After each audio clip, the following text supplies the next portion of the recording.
What's up, guys?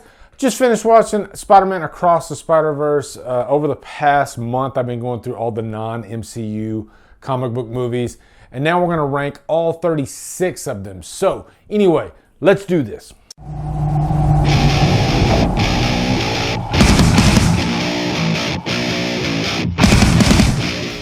What's up, guys? I've challenged myself with the very painful task of ranking all 36 non-MCU movies. Yes, I went and did my research to find out exactly which movies are non-MCU movies.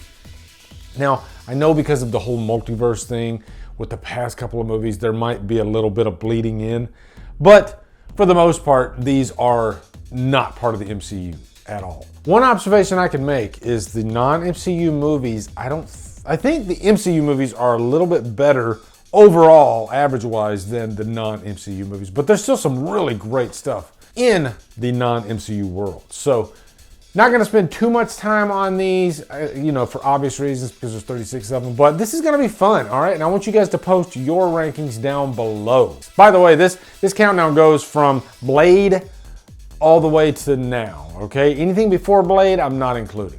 So without further ado, let's get into it. Number 36 is Ghost Rider, Spirit of Vengeance. I just watched this movie for the first time, I think, a couple days ago. Nicolas Cage is about the only good thing in this. I mean, he's full-on Nicolas Cage, but this movie feels like it is completely on cocaine. It feels like the directors are on cocaine. It feels like the supporting cast doesn't know what the fuck they're doing. And it definitely feels like Nicolas Cage is having the time of his life, all right? So I did see a couple of comments on Twitter from people who actually really like this movie. And I can see why, because of how crazy and bonkers it is. But as a story, it's just ridiculous. Number 35, Punisher Warzone. Rest in peace, Ray Stevens. Is it Ray Stevens or Ray Stevenson? Ray Stevens is the country singer, right? I think it's Ray Stevenson. It's a shame, he passed away because he's a great actor. And he is easily the best part of this movie. There's a lot of blood and guts in this movie, which is fun. But the villain and the villains is the biggest negative about this movie. They are ridiculous. They're pretty much caricatures. They're the most superficial villains I've ever seen. They're going for like an Italian mobster-like vibe, but pretty much the great value version of what you would get, like, say, in a Scorsese movie. Just horrible and painful to watch. Number 34 is Elektra. This one goes out to Chappie. Chappie sent me the movie to watch. I hadn't seen this movie since it first came out. And oh boy, this movie makes the ultimate mistake of taking itself way too seriously, building up a title character that doesn't come across, like, it feels like the choreography is just off in this movie. Jennifer Garner is not Jet Li, and they build her up to be the most dangerous assassin ever, but the choreography is not convincing at all. It's mostly slow motion and pretty bad slow motion, and the story is a little bit too melodramatic. And wow, this movie was so bad. And I'm sorry, Chappie, I'm glad you liked this movie, but I'd forgotten how bad it was. But it's really, really bad. Number 33, Morbius, the Jared Leto vampire stinkfest. This movie has another one of those villains that's very one-dimensional, which the guy that plays the villain's a good actor, but there's a scene in the movie where he's in front of the mirror and he's trying to act all cool and everything, and he hasn't really earned any of that. And there's like a big CGI vampire battle at the end. And overall, I think Morbius feels kind of like a watered down vampire, literally, because he's not fully a vampire, I think, because he can drink this like synthetic blood or something like that, and that just kind of feels like a watered down version of a vampire. It's a shame too, because I really wanted to love this movie. I thought finally maybe we'll get a good vampire movie and a comic book movie to boot. And then in the trailers they're trying to like jump into the multiverse, showing Spider-Man and showing Vulture, because they knew this movie was going to be a big stinker. It had been pushed back a few times, and so they were just throwing everything in the kitchen sink in the trailer to try to get you in the theater.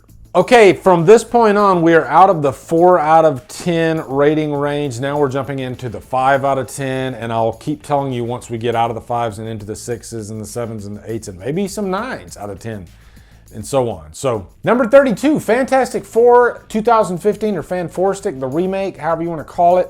I have not watched this movie since the first time I watched it in the theater back in 2015. This was the start, I think, of my Drumdums Rips a New A-Hole series. And I was really getting into this movie on this second watch for like the first 20 minutes when they're showing Reed Richards and Ben as, you know, children. And then it all just falls apart. The biggest crime that this movie makes is being shot at 2 different times because the studio wanted to do reshoots, and of course when Kate Mara came back, she had to wear this horrible wig. And the problem is, in this movie, I think about half the movie she's wearing the wig, and it is painfully obvious. And if you do that in a movie, it is going to completely take you out. So they should have cut their losses and let the director keep filming what he wanted to do, release what they, you know, what they had. But that really just destroyed the movie for me. And it's a lesson, I guess, because you would think it wouldn't bother you as much, but it really does. It sticks out like a sore thumb. And I just know Josh Trank and all the drama that he had with the studio behind the scenes. We'll never probably see Josh Trank's intended version of this movie. He even bashed the movie before it was released and then quickly took the tweet down. But he might have been right, because the studio version is just complete trash. It's horrible. It's a shame too, because the cinematography in this movie is gorgeous and does, I think, look more interesting than the previous incarnation. Number 31 is the first Ghost Rider movie, which I think it's serviceable. It's okay. I think there's some good ideas there. Nicolas Cage, again, I like that they're trying to give this more of, I guess a Western type of vibe. But the biggest problem with this movie is Wes Bentley. And Wes Bentley was, you know, knee deep in the middle of his drug days. You know, he was doing like cocaine and heroin and all this stuff. And he was only taking these roles at the time just to pay the bills and to get more cocaine and more heroin. And his part in this movie is pretty laughable. And he's not a really convincing villain as Blackheart. But, you know, other than that, I do think that there is some fun to be had in this one. I think the skull is not as good as what you got in Spirit of Vengeance. That's the one thing I didn't mention about Spirit of Vengeance. The skull looks badass. That's the only thing that's good about that movie, though. Number 30, X-Men Apocalypse. I was shocked by how bad this movie was when I just gave it a fresh watch. And I remember seeing this back in the day in the theater. I even reviewed it. And I thought there was some merit to it, but maybe since Infinity War, there's a scene in this movie that is very similar to the scene where Tony Stark and Spider-Man, they're all fighting Thanos with the Guardians of the Galaxy, and it's a very good scene. And the fight with Apocalypse looks like a very low-rent version of that. And really, overall, I think Apocalypse looks pretty silly in this. I think the costume design could have been better. It feels like a glorified Star Trek villain, actually. And it's a shame, because Apocalypse is, you know, he's like Thanos level power, but it just didn't feel like that in this. Not really the power, but just it wasn't that convincing. And also, everybody that's fighting Apocalypse in that scene, they are clearly on wires, and it's like they showed up on set having not rehearsed. And we got a time crunch here. Let's just give it hell. And boy, is it horrible. Number 29, New Mutants. When I watched this movie again, this is the movie I wanted to really give it a good, fair chance, because I wanted to like this movie so bad. And as I started watching it, as time went on, I realized why I didn't like it in the first place. Because it is just bland and boring. And none of these young characters are interesting whatsoever. I think Anya Taylor-Joy is the only saving grace a little bit in this. But the big crime that this movie makes is potential. I think there was a lot of potential with this property. I know that behind the scenes, the director had a much darker vision. And they wanted to play it safe, and they wanted to make this a PG-13 movie, and we ended up getting this watered-down version of a movie that should have been so much better and so much creepier. Number 28, X-Men The Last Stand. It's one of 2 attempts at using Phoenix as like the main villain. Brett Ratner directed this, and boy does it show. I just don't think Brett Ratner is near the level of a director as Bryan Singer, which funny enough, Bryan Singer directed Apocalypse. I guess you can't hit every time, right? But you know, this movie just feels more, I would say almost like maybe they were trying to lump too much into one movie instead of maybe scaling back and focusing more on just Phoenix, I guess. It's a shame because what came before it, X2, is on another whole level.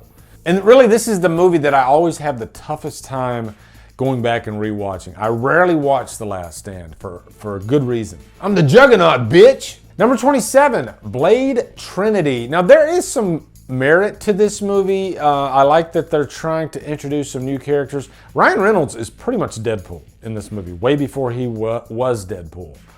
He's a better Deadpool in this than he is in Origins Wolverine. The title character Blade, Wesley Snipes, takes a huge back seat in this movie, and it really shows. He just doesn't seem like he's really invested in the role like he was in the previous 2 movies. And you know, the villain, Dracula, sometimes going too big can make you land on your face, you know, and Dracula's, of course, the most iconic vampire ever, and putting him up against Blade, maybe it's not a good idea.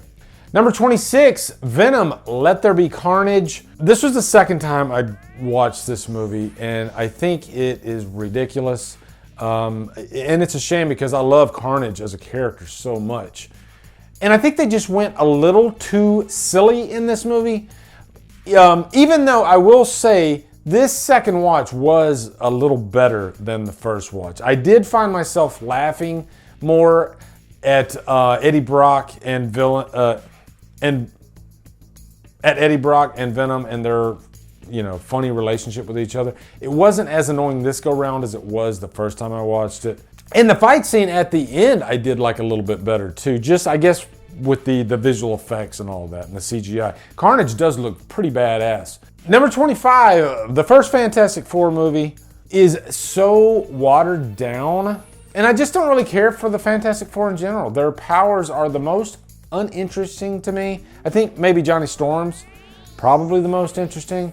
But I think the Thing is like a lesser version of the Hulk, I guess. Now, I will say, after giving this a fresh watch recently, I do like the chemistry between the four. But overall, Doctor Doom should be like this amazing villain, but for some reason, he just doesn't register on screen. I can't understand it. It's kind of weird. Number 24, Amazing Spider-Man. This is the debut of Andrew Garfield as the web slinger. I think this movie has a lot going for it. I like that they were trying to go with a darker look in terms of the suit, in terms of, you know, many of the scenes with Spider-Man is in the dark, which is, you know, if you're in the mood for that, you throw in this movie, which is cool. I think the Lizard is not a very interesting villain at all, and I think this movie does get a little bit too melodramatic. I think the score in this movie is not good at all. After going back and watching it, and I can see why they kind of scrapped it, for the most part, in Amazing Spider-Man 2 and went with Junkie XL's much better score. Because in the end, this is probably one of the most forgettable Spider-Man movies, unfortunately. But Andrew Garfield is really good as the character. I do think a little bit of the stuff between him and Gwen, it can be cringe, just a little bit cringe, but he's still a very charming Spider-Man. And I'll even say, as Spider-Man himself, the physique and everything, I like Andrew Garfield over Tobey Maguire, but Tobey Maguire is a better Peter Parker. Number 23, X-Men Origins Wolverine. I remember back in the day I did kind of a hear me out for this movie. And I really enjoyed it, and I thought it was shit on way too hard by a lot of people. I still slightly think that, but after watching this movie again recently, I guess I kind of see what people were saying, because a couple things. One, the knives stick out like a sore thumb, you know, the claws. And then also, after you've watched both Deadpool movies and you go back and watch this, it's just a shame what they did to Wade Wilson. And I'm talking about the beginning of the movie, before he becomes X11 or whatever you call him. I didn't actually mind that part, because I think that's in the comics anyway. But there's that scene where he has his time to shine. He goes into that room and all he does is like spin his swords and then like kind of jump and spin in slow motion. And if you compare that to the choreography in the Deadpool movies, oh my God, it's just like night and day, amateur hour. But I will say I do love some parts of this movie. When Logan becomes Wolverine and how they show that whole process with him and Stryker, I think it's really great stuff, actually. It's just overall, the whole movie is just kind of bad. But Liv Schreiber, too. Fantastic villain. Okay, so it's just one of those movies where it's just a hodgepodge of bad things and good things. Number 22, Venom, the first Venom. This movie's just fun. You know, overall, I think it's just a really fun movie. I think the biggest problem I have with it is that Venom isn't as scary, I guess, as I would like him to be. And I did make the mistake, though, of saying that I preferred the Venom in Spider-Man 3 over this. After rewatching both of those, no, I was wrong. I apologize. And Venom looks so much cooler in this. And the thing that saves this movie, though, is the relationship, like I said earlier, between Eddie and Venom. They're just really funny with each other. And it's more of a comedy. I think if you look at this as a comedy over just a straight up superhero movie, you'll have a lot more fun with it. And I think Tom Hardy's great as the character. But again, it does have a problem in the villain department. Didn't really care for Riot. I mean, he just pretty much looks like Venom. Number 21, The Punisher, the one with Thomas Jane. Thomas Jane really invested himself into this role, you know, hitting the gym really hard. He wanted to make the best Punisher movie, you know, imaginable. And I think he does succeed. But when you compare this movie to, you know, the new TV show, The Punisher, with Jon Bernthal, it just doesn't even compare. That show is just so much better, and it does have the advantage of being a show that you can spread out and really get to know the character. I think John Travolta is, in this movie anyway, as a villain, he's okay, but I don't think he's like anything amazing. And really, I think I wanted the Punisher to be in New York, and this movie's not in New York, obviously. I think it's in Miami or somewhere like that. You want the Punisher in New York, even though it didn't really work for Punisher Warzone, but that's for other reasons. But this is another example of, you know, there was a lot of potential there. Thomas Jane wanted to come back as the character in the second movie, but I don't know what went on behind the scenes. They couldn't reach an agreement. Maybe you guys can let me know in the comments. But this is still a fun movie to watch, though, for sure. Number 20, Fantastic Four, Rise of the Silver Surfer. This movie is actually pretty decent for a Fantastic Four movie. I think the strong suit about this is how they build on the characters. They are like planning this wedding between Reed Richards and Susan Storm. It can get a little silly and melodramatic, especially the scene where Reed Richards is in the nightclub for the bachelor party. That was kind of cringe. But the biggest saving grace, I think, for this is the Silver Surfer. I loved everything that had to do with the Silver Surfer in this movie. I thought he was, you know, he stole the movie, I think. I think Lawrence Fishburne voiced him perfectly. And I even think the Thing shined a little bit more in this movie than he did in the previous movie. So, yeah, I think there's a lot of fun in Rise of the Silver Surfer. So much so that I wanted a third movie, but, you know, they canceled it because it didn't really make that much money at the box office. Number 19, Daredevil, and I'm going to make this for the director's cut, even though I don't really mind the theatrical cut either. You know, if I didn't have the director's cut, I think, you know, there's the meat of the movie is still there in the theatrical cut. All right. I mean, you get a little bit more blood and whatnot, and a little bit more character development in the director's cut. But I think they do lean a little bit too heavily on the alligators in the sewers, trying to make that funny. And the worst thing you can do to try to send a joke home is to repeat it over and over. Also, I think this movie, it's a little dated now. I noticed that with this last watch. And it's still a really fun movie, and there's some great parts to this movie. I think Ben Affleck is a good Daredevil.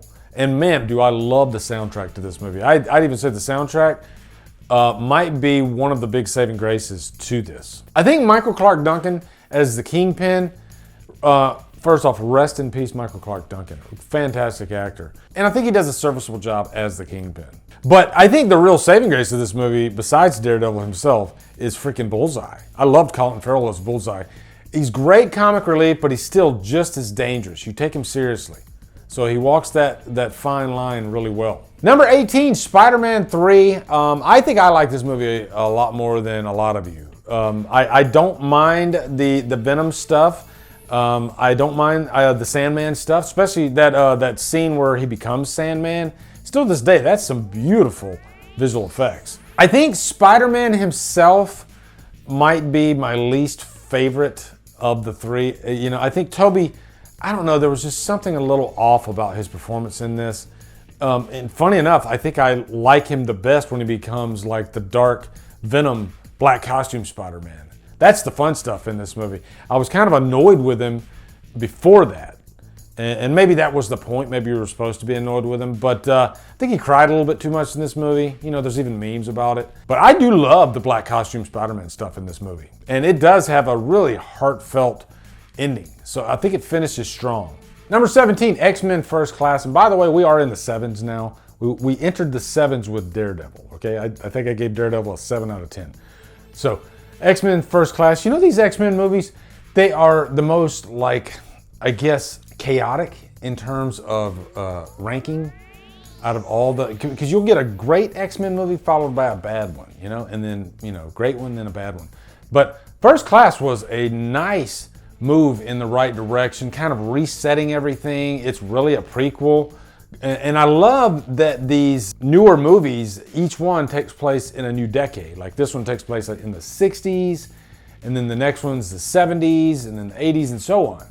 And First Class, even though you didn't have Wolverine except for that one cameo, it was nice to take a break, I guess, from Wolverine, because it seems like Wolverine's in like every freaking movie, and to really focus on how these characters ended up becoming what they became, you know, especially like Magneto and Xavier, building their relationship. And you knew some of the stuff that was going to happen, so you're just kind of waiting to see how it all, you know, like Xavier becoming paralyzed. One thing I didn't realize is how great of a freaking villain Kevin Bacon was, and I think he was fantastic in this. And it's fun to watch Magneto, you know, discover his powers, because this is when he wasn't as powerful as he would become, but he was still very powerful. And he's just so damn interesting. You know, one thing I didn't mention about Apocalypse is that Magneto, even though that movie's really bad, Magneto's still hella interesting. Number 16 is the first Spider-Man movie. When this movie came out, it was the first movie to cross $100 million on opening weekend. You know, this is the introduction of Tobey Maguire as the character, Sam Raimi as director, and it's a really good, fun Spider-Man movie. Is it dated? Absolutely it is. I think Green Goblin, as great of a villain as he is, his suit is silly looking. It looks like a Power Rangers suit. But, you know, that still doesn't take away anything too much because he's still such a great villain. But one thing I didn't realize is even like the Spider-Man scenes in this movie, they haven't aged well at all. And it's crazy the difference in the visual effects between this one and Spider-Man 2. I never realized what I guess a stark contrast it is. But there's still some great freaking scenes in this movie. And, you know, and this is where, you know, Uncle Ben dies. You know, and it's so fun to watch Peter Parker become Spider-Man. I think the best part of the movie, honestly, is when he's in high school at the beginning and he gets in the fight with Flash. You know, that stuff is irresistible. Number 15, the first X-Men movie. Some say X-Men started it all, but, you know, Blade's like, am I a joke to you? Because, you know, Blade was only 2 years before X-Men. But the first X-Men, there's a lot of greatness in there, especially the opening and discovering Wolverine and how he's in this cage fight and he meets Rogue, and, you know, then he becomes, then he goes to the school, meets Xavier. You know, this is a great origin story about, you know, pretty much all the X-Men. And it does a good job of really building a lot of characters, you know, in one movie. And I think the big thing that works is just focusing in on mutants and how they are looked at as, you know, lesser than the normal population. And this is stuff that we still deal with today. And yeah, I know there's so many variables to it, and you could have a freaking conversation to, you know, to death about it, but it was all back there in the first X-Men. Number 14, Hulk, 2003. I know that's probably a surprise because a lot of people don't like this movie, and I will say the Hulk looks pretty bad in this movie. I think he's too green, and I think really that and maybe him fighting poodles is the worst thing about this movie, but man, there's some greatness in this movie for sure. It feels different than any other comic book movie I've ever seen. Danny Elfman's score is so emotional and beautiful, and I love that this movie focuses on the struggle of becoming the Hulk, the sadness of it, about this guy who is in love with this girl, Betty, and then because he becomes the Hulk, he can't have her, you know? And they want to freaking, poke him like a science experiment. This is the stuff that makes the Hulk great, you know, not what they eventually did in the, the later MCU movies, turning him into a joke. That is so far removed from what the Hulk should have been, and in this movie, I think they really nailed that aspect of it. And I do think Eric Bana does a pretty underrated job as Bruce Banner. Number 13, X-Men Dark Phoenix, and this is the biggest surprise of the ranking. I think that's why I like doing these rankings too, because it forces me to rewatch all these movies, and some of them I have a different experience with. Some of them I see for the first time, but Dark Phoenix was a movie that I kind of hated when I first saw it, and maybe my mood might have affected that at the time. But when I watched it this time, I thought it was so much better, and I really loved. This is my preferred version of Phoenix and covering that story, her descent into madness and just showcasing how powerful she is. I mean, I think this movie probably went up a couple of grades for me. I love that scene where she goes and sees Magneto, I guess, on that little farm or wherever they're at. The first time we see Magneto in the movie, and just seeing how in control she is. And I think Sophie Turner did a great job as Phoenix in this. I think this is her best performance out of all the movies that she's done for the X-Men. Number 12, Blade 2. And Guillermo del Toro did this movie. I loved the Reavers in this. This is one of the most unique vampire movies I think I've ever seen, even amongst the Blade movies. These are creatures that feed on vampires, and that's something you never see. I think Blade's a lot cooler in this movie, if that's even possible, than the first movie. Ron Perlman is great in it. I like that back and forth between him and Blade. Some really funny stuff. And I always forget his name, but the guy who played like the main villain in this, he's also in one of Guillermo del Toro's other movies too, but he used to be in a boy band. But man, he is really convincing. Now, I remember seeing these fight scenes when this movie first came out and thinking, this is next level stuff. This was the first time I had seen CGI used for fight scenes at that level. But it hasn't aged that well, and maybe that's kind of a testament to CGI and maybe over practical. Practical ages better. Because now it does look kind of silly. But you know what? You gotta start somewhere, right? You gotta break some eggs. Number 11, The Wolverine.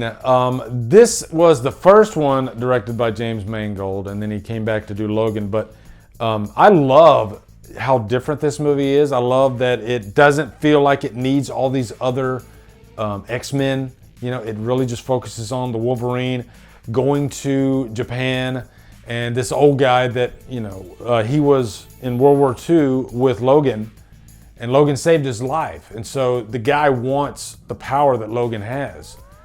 And there's a lot of great stuff in this movie, and it's shot so beautifully. And it's one of the few movies where Wolverine becomes vulnerable. He's like losing his power along the way. And it offers up some nice questions too, because Logan, he isn't always happy being immortal. He sometimes he just wants to be done with it, and he wants to die.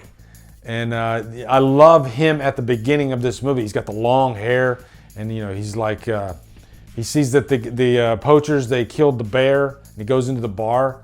Just really great stuff. Logan was a mean son of a bitch in this movie too. Number 10, Amazing Spider-Man 2. Here's where we get really, really controversial. I know a lot of people do not like this movie at all, and I even did a Hear Me Out video on it. I think Amazing Spider-Man 2 is highly overlooked. I think the trailer is one of the worst trailers ever made, because they gave away way too much in the trailer, And I think maybe the spacing of the villains in this movie's not that great either. But man, there's some great stuff in this movie. I think the Spider-Man suit looks amazing. I think when he's flying through the city, that's some of the best stuff out of the entire franchise. Andrew Garfield really comes into his own. The ending with freaking Gwen, wow, that is just heartbreaking stuff. Beautiful performance by Andrew Garfield. There's just a lot of greatness in this. I loved Jamie Foxx as Electro. And like I said earlier, Junkie XL's score is easily one of the most underrated comic book scores I've ever heard in this movie. Number 9 is the first Deadpool. And when I think of the first Deadpool, I always think about, how this movie almost didn't happen. And then Ryan Reynolds, they made that test footage, and then all of a sudden the buzz around it. This is proof that the internet can be a really good thing, because then we ended up getting the first movie, and it just was so damn refreshing and like a hard R in a sea of PG-13 superhero movies. This was fun, and it's a full-fledged comedy. But Deadpool's a badass, and he's so funny. Like, he's like the R-rated version of Spider-Man. I think this movie feels a lot smaller scale than Deadpool 2, but that's not a bad thing at all. I think it does exactly what it sets out to do, setting up Deadpool as just a fun, energetic character, breaking the fourth wall, and you're just laughing like crazy. Even the opening credits are hilarious. Which leads me to number 8, Deadpool 2. I think Deadpool 2 is bigger, it's better, the jokes are funnier. When he's got the baby legs, oh my God, I can't take it. I mean, I remember seeing that in the theater, and the entire theater is just freaking dying. And really one of my favorite things about Deadpool 2 is the characters. Domino, her power is she's just lucky. That whole sequence where he's recruiting this whole team, they skydive out, and then they all get killed, and one of them's Brad Pitt. And then you got the one guy has no powers.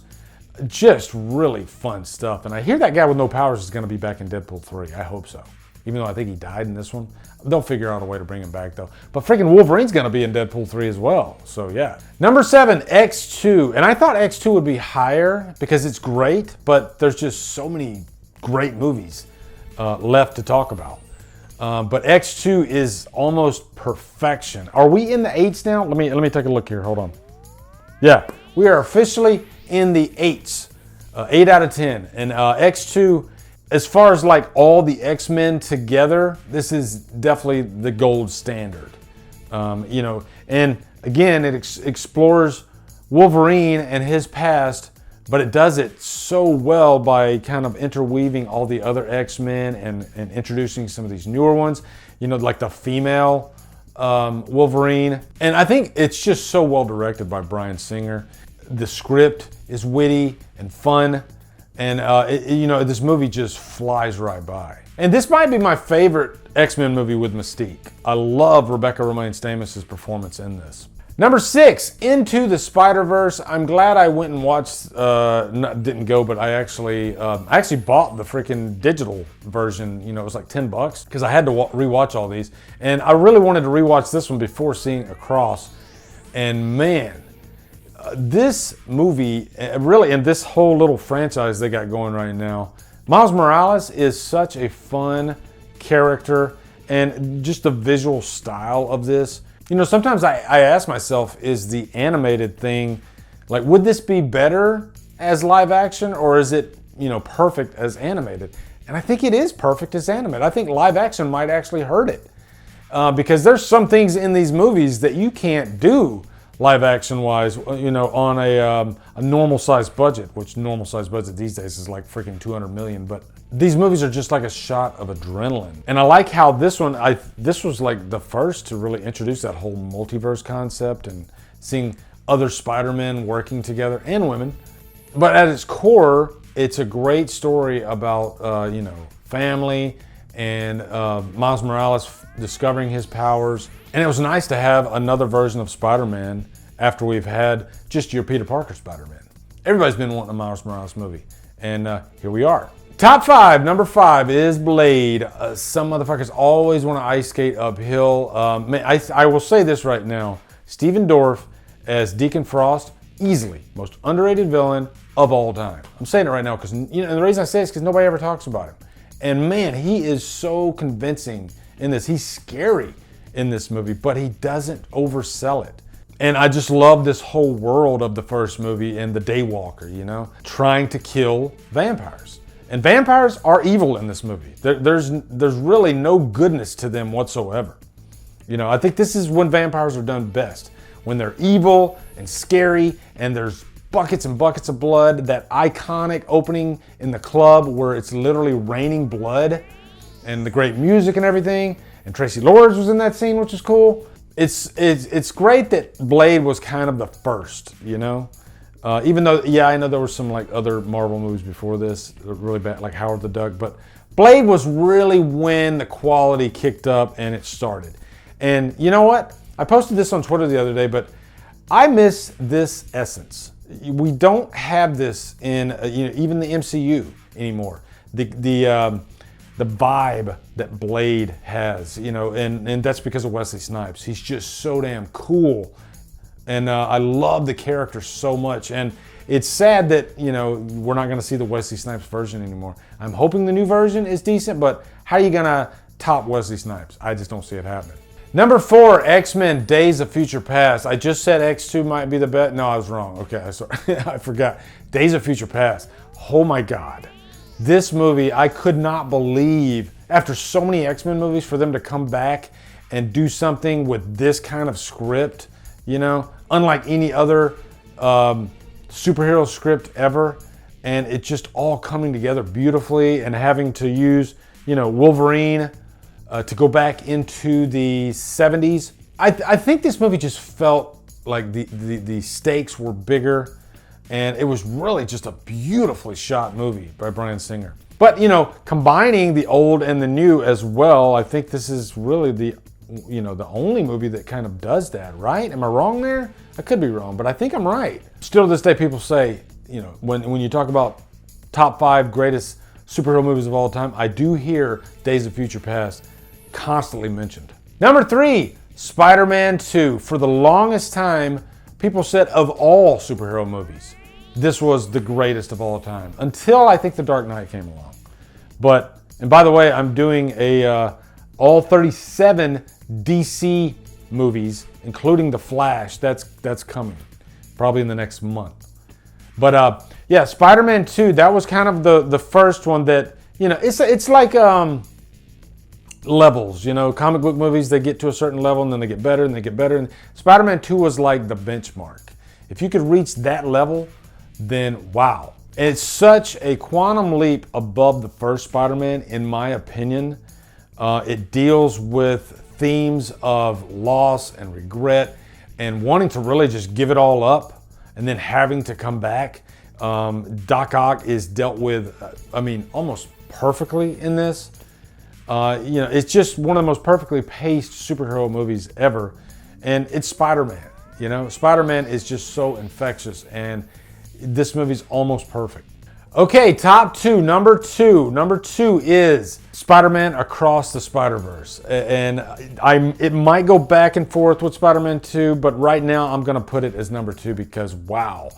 This movie is an event. This movie is again, like a new level. Like, story-wise, what they were able to do with, you know, the multiverse and having all these different Spider-Men and Easter eggs galore, but at its heart is just this really great story about fitting in. You know, Miles Morales fitting in amongst all these other Spider-Men. He feels left out, and he shouldn't, because he's Spider-Man.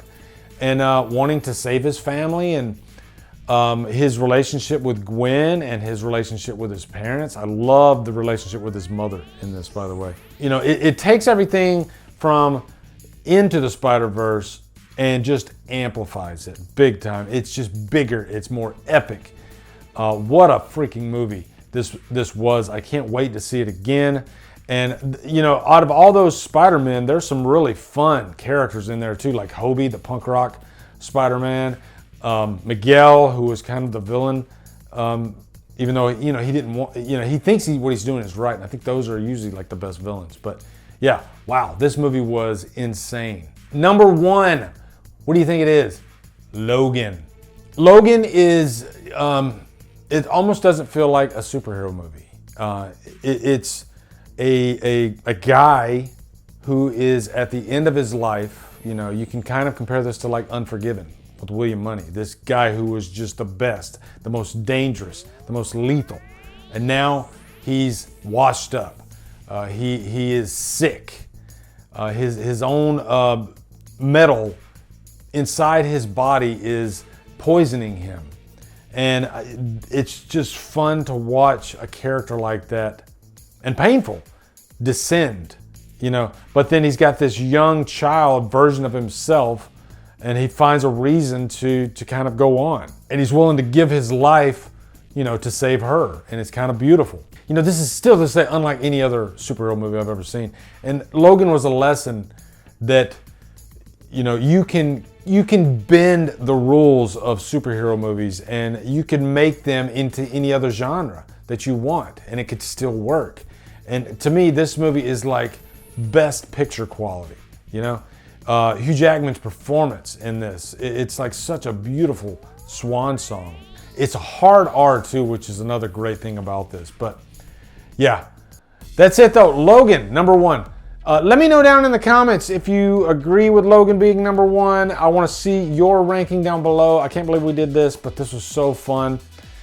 And my voice is fried. Again, like I said in the MCU ranking. But stay tuned for the DC ranking, not just DCEU, but all DC movies. That's coming too, probably within the next couple weeks. But yeah, post your rankings below. Also, be sure to come over to Killer Flicks, where we talk horror all day and every day. And on Fridays, we do Free for Fridays. Follow me at Drumdums on my socials. Support me on Patreon. Buy me coffee. And guys, thank you so much for watching. Have a great day. Drumdum out.